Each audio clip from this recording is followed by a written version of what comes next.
Yo.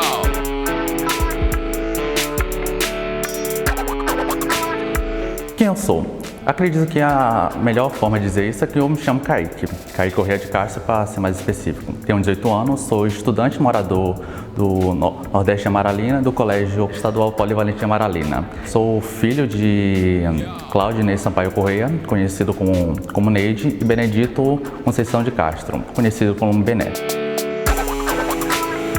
Acredito que minha maior lembrança em relação da minha família é a presença da minha tia, que me cuidou bastante até chegar na fase da adolescência, porque eu sempre tive uma relação um pouco distante com minha mãe, mas eu sempre quis orgulhar lá de qualquer jeito, até porque ela, de qualquer forma, é tudo que eu tenho. Meu pai também nunca foi presente em relação a isso. Ele, desde do meu nascimento, ele partiu para Minas Gerais, então normalmente tinha o apoio da parte da família do meu pai. Então minha mãe se for a minha maior base em si sólida para tudo que eu tenho, tanto antes como agora.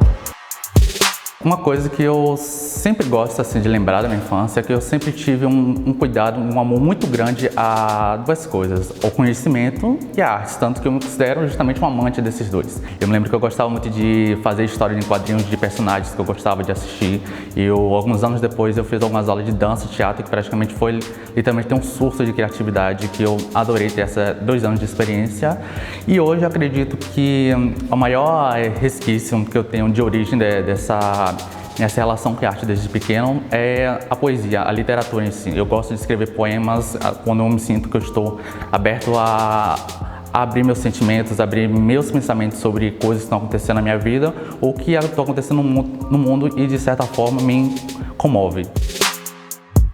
A questão da minha comunidade em si, minha mãe sempre teve um resquício muito grande em relação a me deixar de fato brincar na rua, até porque acredito que não só eu, mas com outros moradores, a gente sempre tem posso dizer, uma falsa ou uma limitante sensação de liberdade. Até porque a gente sabe que, infelizmente, o nosso bairro vive com uma relação da violência que afeta todo o cotidiano dos moradores que vivem nele. Foi sempre momentos muito específicos que davam assim, para relevar e não ficar só preso nessa realidade. A literatura foi uma forma que eu encontrei, pelo menos não foi direto, sempre foi um pouquinho engatilhando assim em algumas histórias de quadrinhos, depois para alguns livros, depois quando eu encontrei a literatura era literalmente brincar com o conhecimento em si, que é brincar com as palavras e jogos gramaticais e tentar de forma a me expressar, como fazer uma crítica, como expressar um sentimento, mas não parecer só apenas um desabafo. É uma forma de, acredito também, seja um entretenimento para as pessoas que gostam desse meio. Eu acredito que a maior palavra de falar sobre essa questão de quando eu me sinto protegido ou não em relação aos meus direitos na comunidade é trabalhar com a imprevisibilidade. É literalmente ter uma ideia de que se eu quiser sair na rua, praticamente eu tenho que estar ciente de qual é meu papel social, ou quem eu sou particularmente como pessoa, que sou um homem negro, pobre, periférico, gay ainda por cima, e trabalhar com a imprevisibilidade de tentar ou não ser discriminado por minhas particularidades que definem a minha pessoa e lidar com as questões que ainda assolam o bairro e a sua realidade, com a questão da violência em certos pontos.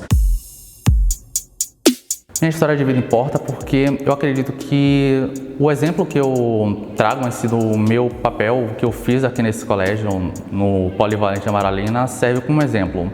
Um exemplo de algo que eu acredito que a educação é capaz de fazer com vários estudantes que ainda não possuem recursos suficientes para literalmente mostrar os seus talentos, como a gente não consegue imaginar, que estão perdidos nas favelas como o próprio Nordeste de Amaralina.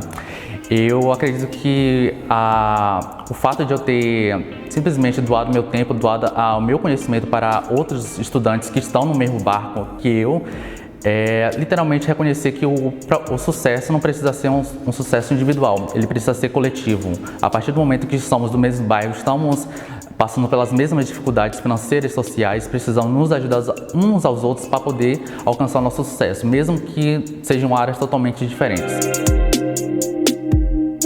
acredito que é uma coisa imprevisível, né? A gente não consegue prever o futuro, mas daqui a 5 anos, eu particularmente quero cursar por agora o ensino superior de publicidade e propaganda, então daqui a 5 anos eu pretendo já estar no caminho, pelo menos, estar formado nessa área. É algo que eu tenho uma grande afinidade, é algo que eu quero cursar, que eu tenho uma certa amor pela fotografia, pelo jornalismo, pela escritura e movimentar e visibilizar campanhas sociais. O meu maior desejo em si é ter mais sabedoria do que hoje eu particularmente tenho, sobre coisas que para mim são grandes desafios e que talvez daqui a 5 anos eu já seja sábio o suficiente para saber de como ou não realizar essas questões, por mais difíceis ou fáceis que elas possam ser.